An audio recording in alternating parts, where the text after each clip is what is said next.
La justicia transicional, su finalidad primordial es luchar contra la impunidad. Y en contextos de conflicto armado, en contextos de dictadura, en donde la justicia ordinaria se hace totalmente inoperativa, en otros países se ha recurrido a la figura de la justicia transicional para luchar contra la impunidad de violaciones de derechos humanos.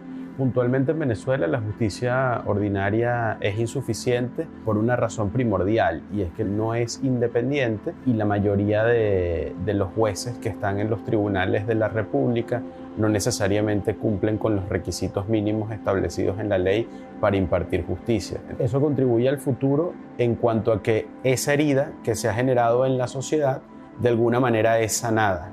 En el marco de un conflicto armado, de un conflicto político constitucional, cuando se recurre a la justicia transicional como un mecanismo para satisfacción de los derechos de las víctimas y luchar contra la impunidad, en buena medida lo que estamos haciendo es subir el estándar, y al subir el estándar estamos haciendo que la ciudadanía tenga una vida más digna.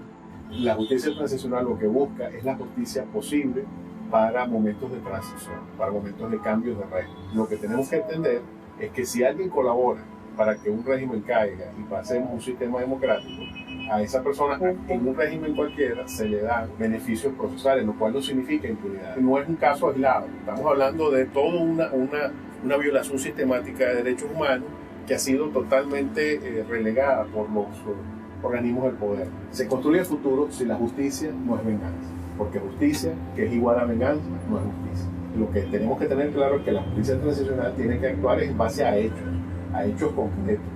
No es la pertenencia a un grupo político algo perseguible. Entonces eso, digamos, tenemos que aclararlo, porque eso es parte de lo que tenemos que construir, que es la tolerancia. La justicia se tiene que adecuar a la magnitud de los hechos que ocurrieron. O sea, estamos hablando de un régimen que duró 20 años. Entonces lo que tenemos que enfocar es que los principales responsables que sean llamados a la justicia, y los demás, los que tuvieron participación más de, digamos, los estratos más bajos de la administración pública, reconozcan lo que ocurrió y que aprendamos de que eso no puede volver a ocurrir.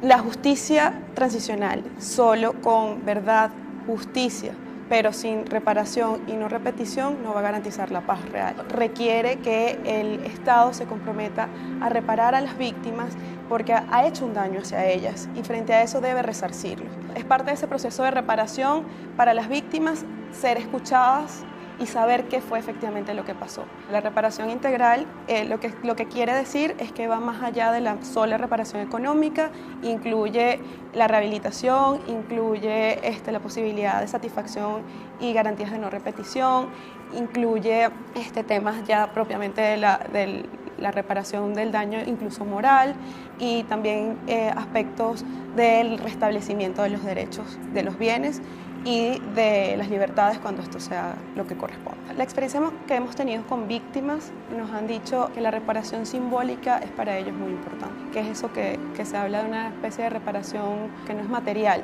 que tiene que ver más con este proceso de verdad, que tiene que ver con el tema de la posibilidad del reconocimiento de la persona que fue víctima. Las reparaciones son algo complejo porque inicialmente tienes que pasar por varios procesos previos, ¿no? Que es la identificación de esas víctimas. Muchas veces en esos procesos pueden haber reparaciones individuales o también pueden haber reparaciones masivas, en las cuales un grupo de personas sufrieron como que violaciones muy similares. La reparación empieza en el momento en que las víctimas son reconocidas. Yo creo que ese es el primer paso a la reparación, porque una de las cosas que más le duele a las víctimas es que no se le reconozca su estatus de víctima. Hay muchas maneras de reparar, no tiene que ser necesariamente que te den una suma de dinero. De repente la reparación se traduce en una beca para algún familiar de la víctima, o lo que llaman algún tipo de acción afirmativa, ¿no? En la cual la víctima se le dé algún tipo de beneficio social o socioeconómico, que no necesariamente es dinero. Lo más importante al final es que esa reparación incluya el reconocimiento, incluya justicia en cuanto a la sanción, que se le garantice a la víctima que más nadie va a tener que sufrir ese tipo de victimización que sufrió. Se asocia la verdad a la justicia transicional precisamente porque cuando yo he sido víctima de un atropello de mis derechos humanos, yo quiero llegar a la claridad de los hechos que produjeron ese daño. Por eso se habla inclusive de comisiones de la verdad. Es decir, yo me dirijo allí con mi denuncia para que esa comisión, haciendo una investigación, determine que lo que yo pienso que ha sucedido, sí sucedió en realidad. Lo que voy a conocer es cómo ocurrió, quién lo produjo, el daño que eso generó, la reparación que eso en un momento dado puede producir y obviamente el castigo necesario para quien generó ese daño a mis derechos humanos.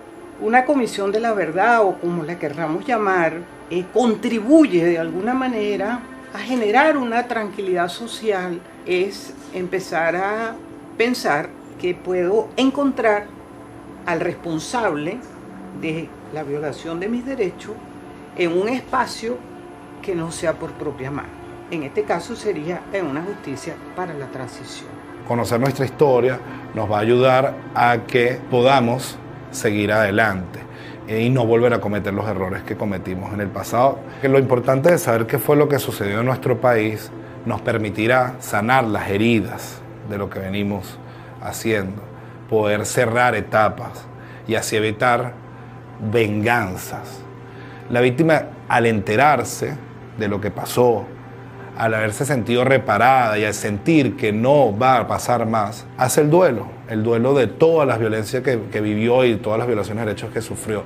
Y al hacer ese duelo es más fácil pasar la página. Eso que hemos podido aprender de otros procesos en otros países nos permitirá a nosotros aplicar lo mejor para, como venezolanos, salir adelante, poder cerrar esas heridas, construir, recordar, hacer memoria, honor a las personas, a lo que vivimos, a lo que sufrimos, a las víctimas de la crisis venezolana y no buscar una venganza, sino salir adelante y comenzar de nuevo. Si se toman todas las medidas necesarias para que no se vulneren los derechos humanos, evidentemente pudiéramos obtener una mejor sociedad pacífica, reconciliada y con vías a que la justicia sea realmente la base o el contexto que se una para que todas las personas puedan tener la paz que requieren. Lo que es la recuperación del Estado de Derecho, la vuelta a la democracia y las demás medidas que pudieran indemnizar, o en este caso, reparar a las víctimas. Es importante que nosotros pudiéramos fortalecer todas las instituciones, pero no solamente de carácter temporal, pues esto, cuando cesen las medidas de no repetición, volviéramos nosotros a poder incurrir en violaciones, o en este caso el Estado pudiera volver a incurrir en violaciones de derechos humanos, si es que solamente se tienen de carácter temporal, como se ha estilado en el proceso de justicia transicional. Si nosotros no rescatamos la justicia y el Estado democrático de derecho y justicia por completo, si no lo saneamos por completo, pudiéramos nosotros volver a incurrir en violaciones de derechos humanos. La enseñanza en materia de derechos humanos a los funcionarios públicos es fundamental. A los órganos del Estado o los órganos que se encargan de la seguridad de los ciudadanos debemos enseñarles derechos humanos y que esa educación permanezca en el tiempo y que no sea simplemente un paño de agua tibia para que después nosotros podamos volver a tener que reparar, a tener que indemnizar, pero que esto no sea siempre consecuente y que se sigan vulnerando los derechos humanos de todas las personas. ¿Cómo garantizar la no repetición? Esto implica tener una visión compartida de qué es lo que no se quiere repetir. Sin examinar el pasado y en qué fallamos como sociedad para llegar a esta situación, no es posible garantizar su no repetición. Una de las lecciones de justicia transicional proviene del desastroso proceso de desbatificación luego de la invasión de Irak, en que todos los funcionarios que eran del partido Ba'ath fueron excluidos del gobierno y de toda otra institución. Nuevas instituciones democráticas requieren reflejar la diversidad del país.